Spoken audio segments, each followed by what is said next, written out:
Professor ఆచార్య కొత్తపల్లి జయశంకర్ గారి జన్మదినం సందర్భంగా జయంతి సందర్భంగా ఈ రోజు మెదక్ జిల్లా పార్టీ కార్యాలయంలో బీఆర్ఎస్ జిల్లా పార్టీ కార్యాలయం ఘనంగా వారి నివాళులు అర్పిస్తా ఉన్నాం.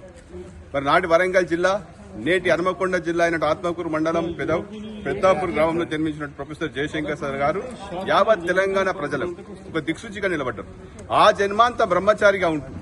తెలంగాణ రాష్ట్రం వస్తేనే ఇక్కడ ప్రజల బతుకులన్నీ కూడా బాగుపడతాయి. సమైక్య రాష్ట్రంలో ఇటు నీళ్లు నిధులు నియామకాలు, నీళ్లలో అసమానత, ఉద్యోగ నియామకాలు అసమానత, నిధులైతే పూర్తిగా మరి ఆంధ్ర ప్రాంతానికి చెందినటువంటి రాజకీయ వ్యవస్థ చేతిలో గుప్పిట్లో సమైక్య రాష్ట్రం ఉండే కాబట్టి అన్యాయం జరుగుతుందని చెప్పేసి 1952లో మొదటి దశ ఉద్యమంతో మొదలుపెట్టుకుని ఆయన జన్మాంతం అంటే చనిపోయేంత వరకు కూడా ఒకే ఒక శ్వాస ఊపిరిగా తెలంగాణ రాష్ట్ర సాధన ధ్యేయంగా బతికినటువంటి గొప్ప మహనీయ వ్యక్తి మరి ప్రొఫెసర్ జయశంకర్ సార్.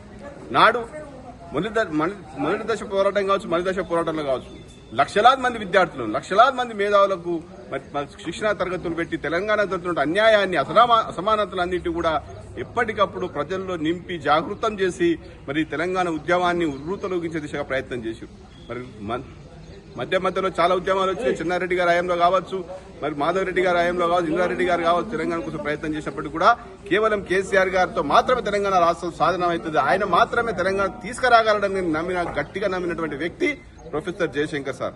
అందుకే జయశంకర్ గారు ఆవిర్భావం చేసిన తర్వాత అద్భుతమైనటువంటి వారి యొక్క మేధా సంపత్తిని ఉపయోగించి రాష్ట్రం మొత్తం నలుమూలల నలుచెరువుల అందరినీ సమైక్యం చేసే విధంగా కేసీఆర్ గారు ప్రయత్నం చేస్తే వారు వెన్నంటి ఉండి తెలంగాణ రాష్ట్ర సాధన కోసం అవిశ్రాంత పోరాటం చేసినటువంటి ఆచార్య ప్రొఫెసర్ జయశంకర్ సార్ గారు యావత్ తెలంగాణ ప్రజల గుండెల్లో మరి సూర్యచంద్రులు ఉన్నంత కాలం కూడా వారు సజీవంగానే ఉంటారు, భౌతికంగా మన మధ్య లేకపోయినప్పటికీ.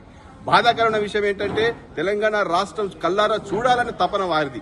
వారితో మేము సుదీర్ఘ ప్రయాణం చేసిన తెలంగాణ ఉద్యమంలో వారితో ఒకే కారులో ప్రయాణం చేసే భాగ్యం కూడా మాకు దక్కింది. ఆదిలాబాద్ జిల్లాలో కేసీఆర్ గారి బస్ యాత్ర సందర్భంగా ఆయన అనువనువు ప్రతి క్షణం కూడా తెలంగాణ రాష్ట్రం కోసం పరితపించి అసూలు వాసిన మహానీయునికి యావత్ తెలంగాణ సమాజం మరి నిండు మనసుతో నివాళులర్పిస్తూ వారి యాదిలో ఎప్పటికి ఉంటామని చెప్పి సందర్భంగా తెలియజేస్తూ మరి ఆత్మకు శాంతి చేకూర్చే భగవంతుడు అన్ని విధాలుగా వారికి మరి శాంతి చేకూర్చే విధంగా ఉండాలని చెప్పి మేము కోరుకుంటా ఉన్నాం. జై professor Jayashankar sir. Jayashankar sir garu ఆశయాలను తెలంగాణ మన వీరులకు